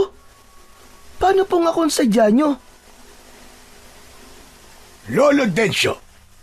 Lolo Densyo ang itawag mo sa akin. Alam kong meron kang mabigat na pinagdadaanan. Hinahanap mong nawawala mong kalabaw. At dahil doon, hindi kayo magkasundo ng lolo mong si Carding, tama ba? Balang araw, maiintindihan mo rin ang mga pinagdadaanan niya kung bakit galit na galit siya sa'yo.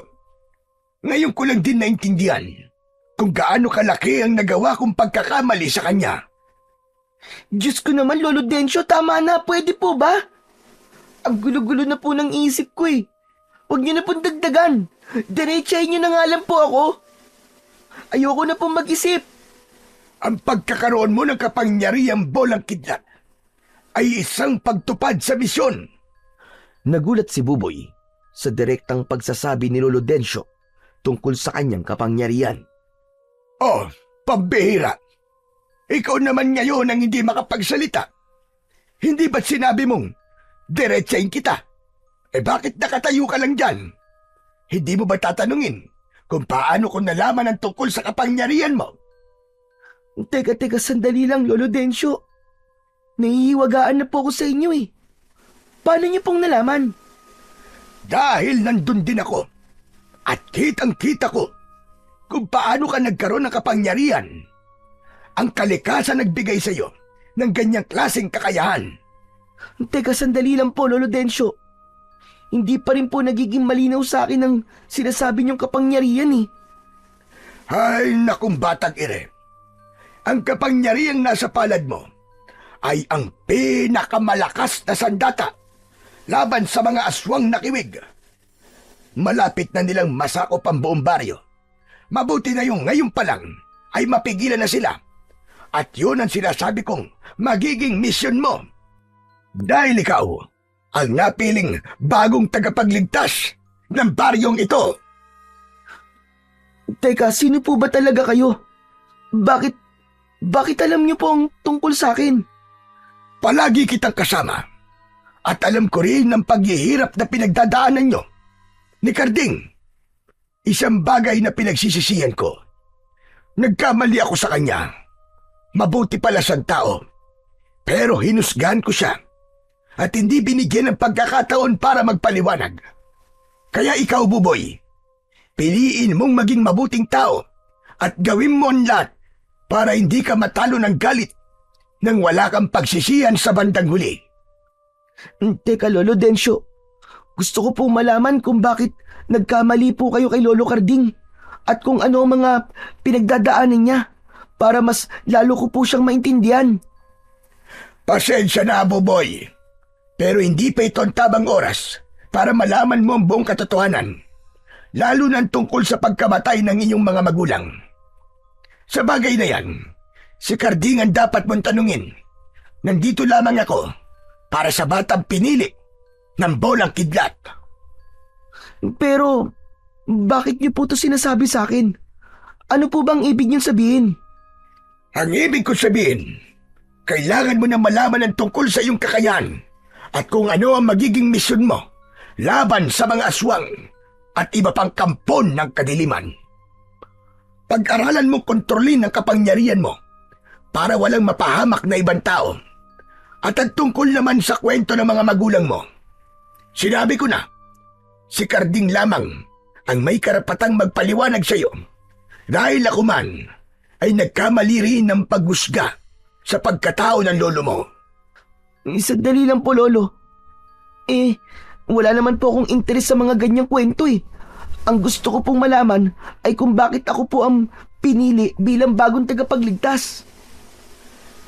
Dahil sa kakaibang katangian ng katawan mo, ang ibig ko sabihin kahit tamaan ka ng kidlat, ay hindi ka magkakaroon ng malubhang pinsala.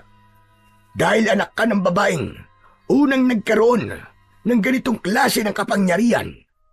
Nasa dugo mo nananalitay ang tagapagbantay ng bolang kidlat. Kaya po ba, nang tinamaan po ako ng bolang kidlat hindi po ako nasaktan? Sa halip, nagkaroon pa po ako ng kapangyarihan na tulad ng sa kidlat. Pero, paano po ba nabubuo ang bolang kidlat? Sa kasamaang palad, ay walang malinaw na paliwanag kung paano ba nabubuo ang bolang kidlat. Ngunit ang mahalaga, magagamit mo ito para puksain ang mga aswang nakiwig. Mapanganib sila at kayang magparami ng kampon sa pamamagitan ng kagat. Kaya nasa mga kamay mo, Buboy, ang kaligtasan ng mga taong nakatira sa baryong ito. Lolo Densyo, pwede bang malaman kung paano pong namatay si nanay? Gusto ko pong malaman kung bakit o paano po siya namatay. Kagaya nga ng paulit-ulit ko sinasabi sa iyo kanina, si Carding lang ang makakasagot sa tanong mo. Isa lang ang masasabi ko, huwag mong hahayaang hindi marinig ang paliwanag niya para hindi ka magsisi sa uli. Hanggang ngayon ay pasan pa rin niya ang bigat ng parusang ibinigay ko sa kanya. Siya lamang ang may karapatang magpaliwanag ng lahat ng tungkol sa mga magulang mo. Itatama ko lang ang pagkakamaling nagawa ko kay Carding. At ito lang ang naisip kong paraan para matulungan siya. Ang unti-unting ipaalam sa iyo ang katotohanang matagal nang itinatago sa iyo ni Carding. Dahil ito lamang ang magagawa kong tulong para mabawasan ang lahat ng mga paghihirap niya. Tumayo ang matanda. Hindi na ito nagpaalam at umalis sa kanyang harapan. Naglakad na ito papalayo sa kanya. Ngunit Sinubukan niyang tawagin ito. Lolo Dencio, sandali lang po. Marami pa po akong gustong itanong sa inyo. Ngunit kitang-kita ni Buboy ang paglalaho ng matanda sa kanyang paningin. Malinaw na hindi isang ordinaryong tao ang matandang nakausap niya. Inilinga niya ang kanyang paningin sa paligid. Madilim at tanging huni lamang ng kulisap na panggabi ang naririnig niyang ingay sa paligid. Malamig din ang simoy ng hangin na nararamdaman niya. Habang abala si Buboy sa kanyang pag-iisip, ay narinig niya ang yabag ng pamilyar na tunog ng paa ng isang hayop sa kanyang likuran. Napatingin siya sa gawin ng pinagmumulan ng kaluskos. Ganun na lamang ang panlalaki ng kanyang mga mata nang makita niya si Kongge. Naglalakad ito papalapit sa kanyang kinaroroonan, kasunod ng isang nilalang na may nakakatakot na itsura. Ngunit bigla itong nawala na tila ba umaaligid sa kanila ni Kongge. Kongge! Bilisan mo! Diyos ko, maraming salamat at bumalik ka na. Kaya lang, may kasama kang nilalang. Kala ni Buboy ay nag-iisa lamang ang aswang na nakita niya. Ngunit nagkamali siya. Hindi niya hinawakan si Kongge. Sa halip ay pumwesto siya sa unahan ng kalabaw. Natitiyak niyang balak ng mga aswang na atakihin ang kanyang alaga para kainin. Maya-maya pa ay tumambad sa kanyang paningin ang halos 20 nilalang na nakatayo sa kanyang harapan. Umaangil ang mga ito na tila ba nagbabagang apoy ang mga mata.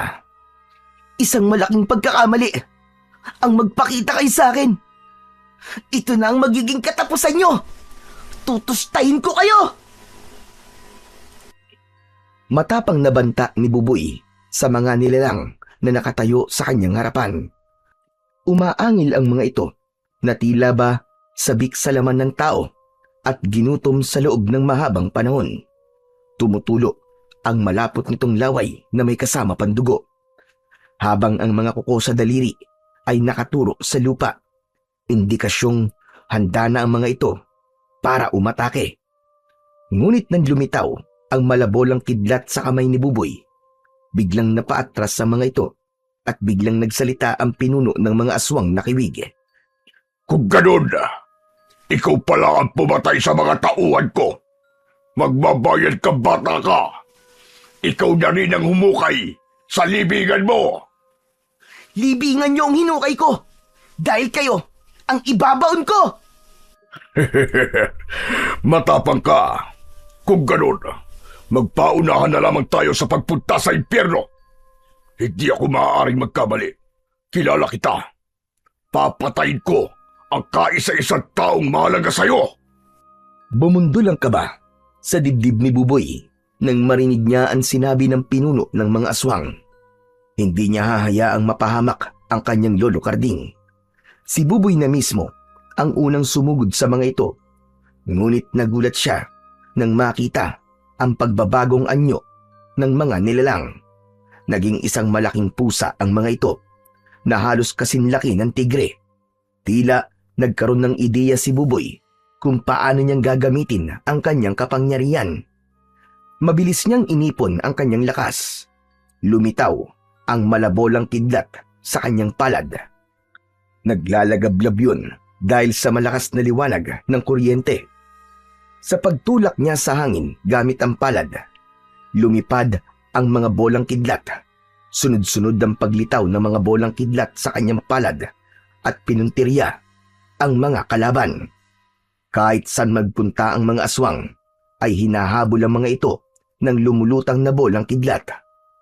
Napuno ng maingay na tunog sa paligid mula sa nasusunog na katawan ng mga aswang. Biglang tinalon ng pinuno ng aswang si Buboy.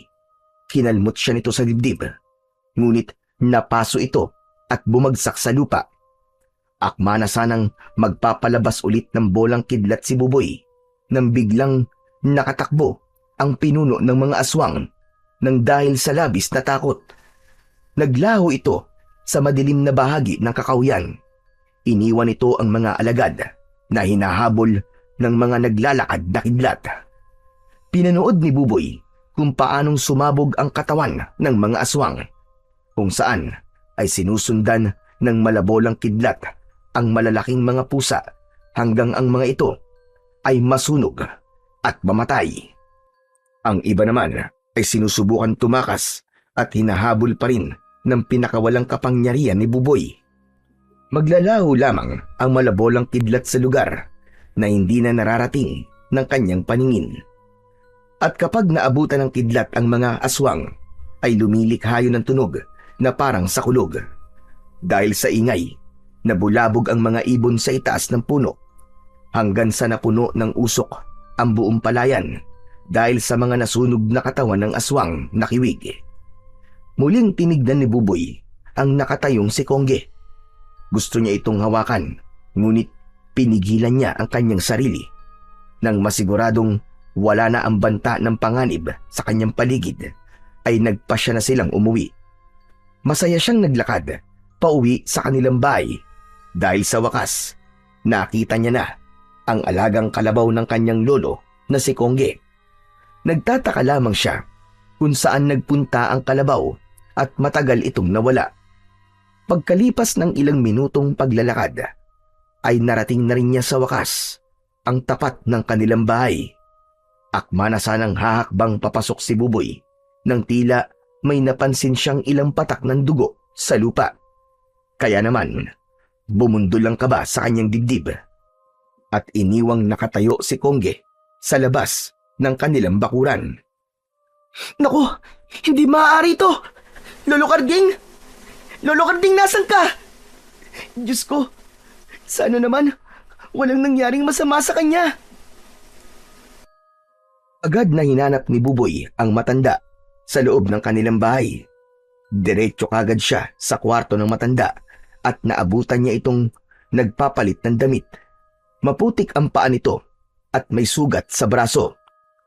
Lolo, ano po nangyari sa inyo? Sinundan kita kanina. Nag-alala ko sa iyo. Pasensya ka na, Apo, sa mga nasabi ko. Lolo, kasama ko na po si Kongge. Talaga? Totoo ba ang sinabi mo, Apo? Opo, kasama ko na po siya. Nasa labas po siya ng bahay natin. Dala ng labis na tuwa, ay mabilis na tumakbo si Lolo Karding sa labas ng kanilang bahay. Halos maluwa ang matanda nang makita ang alaga nitong kalabaw at pinakamamahal niyang si Kongge. Mahigpit nitong niyakap ang kalabaw. Saan ka ba nagpunta, ha, Kongge?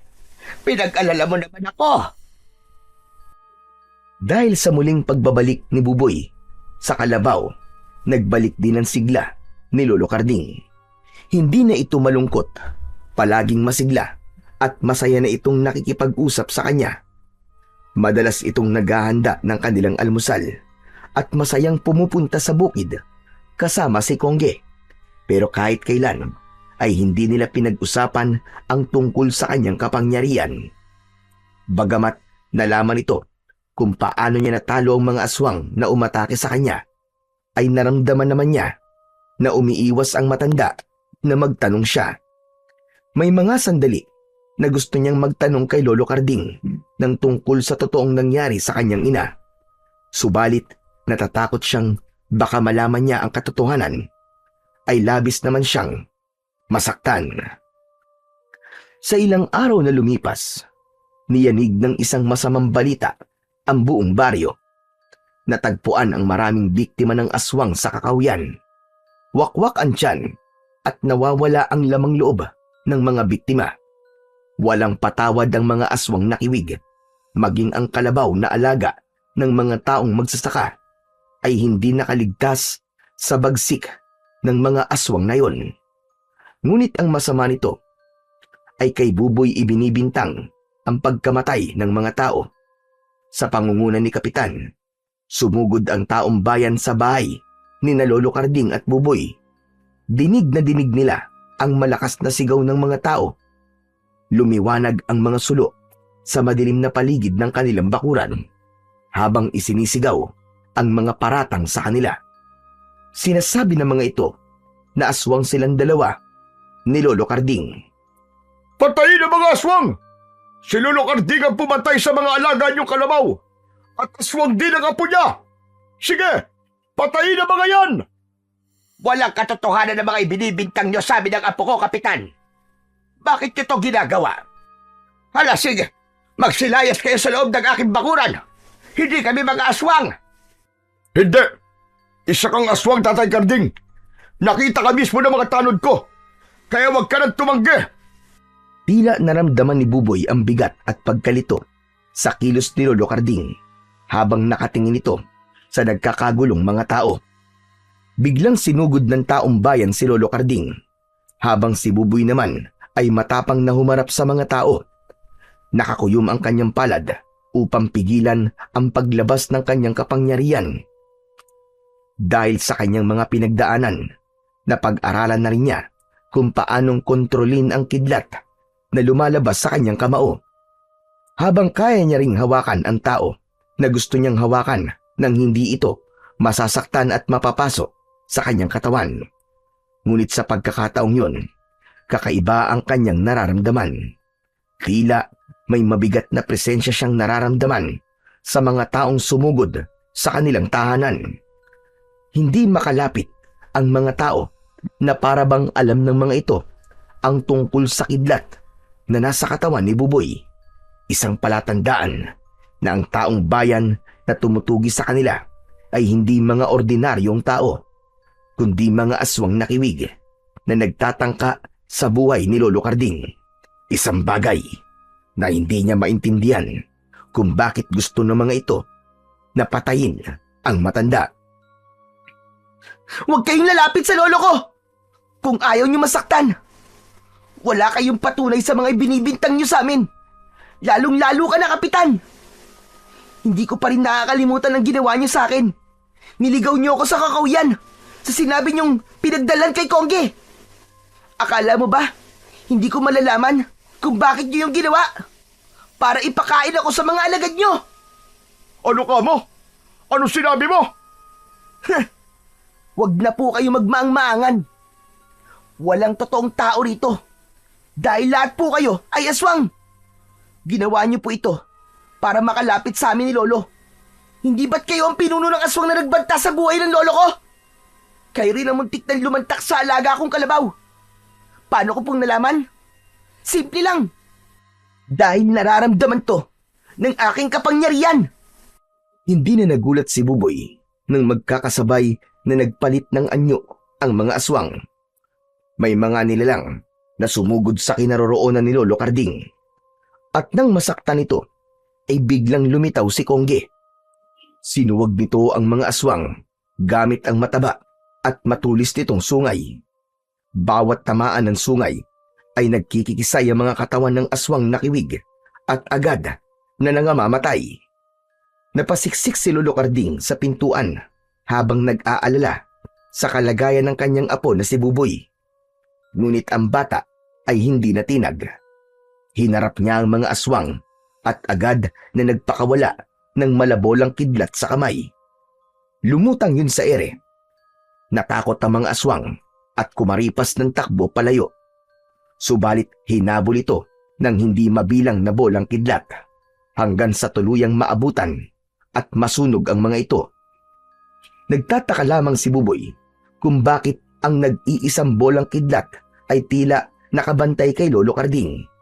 Hindi gumagalaw ang matanda habang nakaharang ang kalabaw sa harapan nito na tila binibigyan pa ng proteksyon si Lolo Karding. Habang abala ang mga kalaban sa pagtakas, lumapit si Buboy sa kinaroroonan ng bolang kidlat na nakalutang lang sa ere. Ikinulong niya yon sa kanyang palad at nagtatakang napatitig sa muka ng nakasiksik na matanda sa pinto. Hindi ito makatingin ng diretso sa kanya. Magsasalita na sana si Buboy, subalit nagulat siya sa tumamang kalmot ng kuko sa kanyang likod. Pagharap niya ay isang malaking kulay itim na pusa ang tumambad sa kanyang paningin. Mapupula ang mga mata nito at napaso sa dugong dumikit sa kuko nito. Nakita ng kalaban kung paanong unti-unting nagsara ang sugat ni Buboy sa likod. Kung ganon, Tama nga ang hinala ko. Ikaw nga ang pinuno ng mga aswang nakiwig. Kayo rin ang totoong pumapatay sa mga hayop at nang bibiktima ng mga tao sa kakawyan. Nagkakamali ka. Hindi lang ako ang aswang na pumapatay sa mga kalabaw. Dahil marami akong alagad. Wala na silang lahat. Pagmasdan mo kung paano silang habulin na naglalakad na kidlat. Hindi nila matatakasan ang bolang kidlat ko. Bawat pagputok ng tila kulog sa paligid, isang buhay ng aswang ang nawawala. Kaya naman, napangiti si Buboy nang makitang bumakas ang takot sa anyo ng pusang itim. Nagbalik ito sa anyo ng pagiging aswang nakiwig at agad na umatake sa kanya ng isang suntok. Naiiwasan yun ni Buboy. Inipon niya ang lahat ng kanyang lakas. Nabuo sa pagitan ng dalawa niyang kamay ang kulay asul na liwanag. Lumalagatak ang tunog na tila nasusunog na kuryente. Kaya nang bitiwan niya ang bolang kidlat, tumama yun ng direkta sa katawan ni Kapitan Roman. Halos walang natira sa katawan nito. Sumama ang abo nito sa naglalagablab na kidlat at muling bumalik sa kamay ni Buboy. Ikinuyom niya ang kanyang kamao. Sabay na naglaho ang liwanag nito. Natalo niya ang lahat ng mga aswang nakiwig. Ngunit hindi ang katotohanang unti-unti niyang natutuklasan. Napuno ng katahimikan ang paligid at naluluwang hinarap ni Buboy si Lolo Karding. Matalim na tingin ang ipinukol niya sa matanda. Lolo Karding, umamin nga po kayo sa akin. Isa po ba kayo sa kanila? Isa rin po ba kayong aswang? Apo, magpapaliwanag ako. Hindi totoo ang sinasabi mo. Huwag na po kayo magkunwari. Hindi na kayo makakapagtago sa kapangyarihan ko. Nakita ko pong huminto ang bolang kidlat sa tapat nyo. Palatandaan po yon na kayo ay isa ring aswang nakiwig. Saglit lang naman, Apo. Magpapaliwanag ako. Sige, bibigyan ko po kayo ng pagkakataon para magpaliwanag. Sagutin niyo na po ang tanong ko. Tama ka, Apo. Pero hindi ako masamang aswang. Pinarusahan lamang ako dahil sa maling pag-aakala ng diwatang sumumpa sa akin. Tahimik ako namumuhay ng mag-isa bilang isang aswang. At kahit kailan, ay hindi ako kumain o tumikim man lamang ng karne ng tao. Hanggang sa matagpuan ko ang wala ng buhay na katawan ni Mercedes. Ang nanay mo, naisilang kanya at nakita kita. Tama ka. Tama ka, Buboy, sa narinig mo. Ampun lang kita. At hindi kita totoo, Apo. Pero minahal kita. Alam ko na po ang tungkol sa bagay na yan, Lolo. Bakit po kayo nagsinungaling? Ilang araw po ako naghintay sa pagtatapat nyo. Kayo po ba ang pumatay sa nanay ko? Kaya ba kayo pinarusahan? Dahil kayo ang aswang na pumatay sa mga magulang ko? Hindi ko sila pinatay, Buboy. Nang dumating ako, patay na si Mercedes. Kinuha kita para iligtas. At dahil na rin sa madalas na pagpatay ko sa mga kalabaw noon, inisip ng diwata ng kalabaw na ako ang pumatay sa babaeng buntis. Pinarusahan niya ako at pinahirapan sa kasalanang hindi ko naman ginawa. Ang parusa ay magiging aswang ako sa oras na magkahiwalay kami ni Kongge. Dahil nakokontrol niya ang paglabas ng pagiging aswang ko. Hindi niya ako binigyan ng pagkakataong magpaliwanag. Basta na lamang niya akong pinarusahan. Kaya po ba ganun na lamang ang galit niyo sa akin? Nang mawala po si Kongge? Dahil nagiging aswang po kayo sa oras na wala siya sa pangangalaga niyo? At nang makita ko po kayong nagpalit ng damit habang may sugat kayo sa braso, palatandaan po ba yon na kayo ay nagpalit ng anyo bilang isang aswang? Sino po pumatay sa mga magulang ko?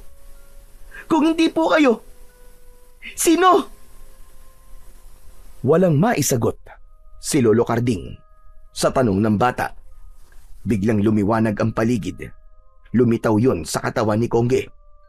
Halos manlaki ang kanilang mga mata nang makita ang paglitaw ng isang matandang lalaki. Si Kongge at Lolo Densyo ay iisa. Si Lolo Densyo ang diwatang sumumpa at nagbigay ng parusa kay Lolo Carding. Hindi makapaniwala si Lolo Carding. Kaya pala kailangan nilang magsama dahil ito ang diwatang nagbigay ng parusa sa matanda. Lolo Densyo! Isa kayong diwata! Kayo po si Kongge! Kaya pala, alam niyo ang tungkol sa kapangyarihan ko. Pero, paano pong nangyari yun? Dahil tungkulin kong bantayan ang lolo mo, Buboy. At nalaman kong mabuti siyang nilalang na kahit aswang siya, ay may karapatan din siyang mabuhay. Isang bagay na nagpaintindi sa akin sa aking pagkakamali. Nang bigyan ko siya ng parusa, ay hindi ko na yun mababawi pa.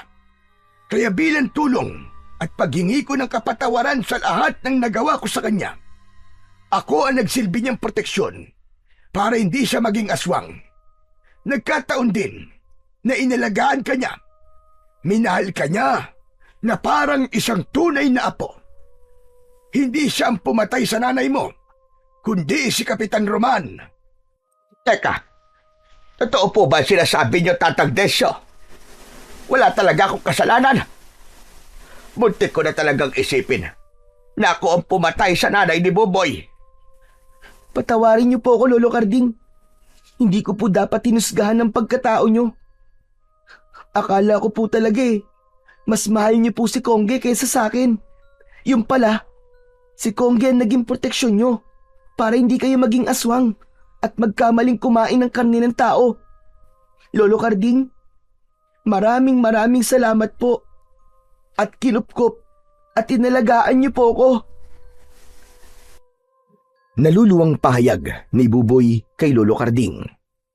Mahigpit silang nagyakap nang walang pag-aalangang masasaktan niya ang matanda dahil kaya niya nang makontrol ang kanyang kapangyarihang kidlat. Nagtagumpay si Buboy kasabay ng pagkawala ng sumpang parusa ni Lolo Densyo kay Lolo Carding. Halos maluha ang matanda nang sa wakas ay nakalaya na ito sa parusa. Si Lolo Densyo naman ay muling bumalik sa dati nitong anyo bilang isang kalabaw. Magmula ng gabing yon ay hindi na natatakot si Buboy sa tunog ng kulog at kidlat. Bumalik din ang katahimikan sa baryo ng Sandante. Naging mas mapagmahal sa mga hayop si Buboy at mas lalo siyang minahal ni Lolo Carding. Mali ang husgahan ng isang tao kung hindi mo naman nakita kung ano ang kasalanan niya. Sa halip, bigyan ng pagkakataon ang taong nagkasala para magpaliwanag at ipagtanggol ang sarili niya. Ano man ang kapangyarihang tinataglay ng isang tao, gaano man ito kalakas na kayang pumatay ng mga aswang, iisa pa rin ng malakas na sandata laban sa kasamaan. Yun ay ang pananalig sa Diyos na kailanman ay hindi mananalo ang kasamaan laban sa puwersa ng kabutihan.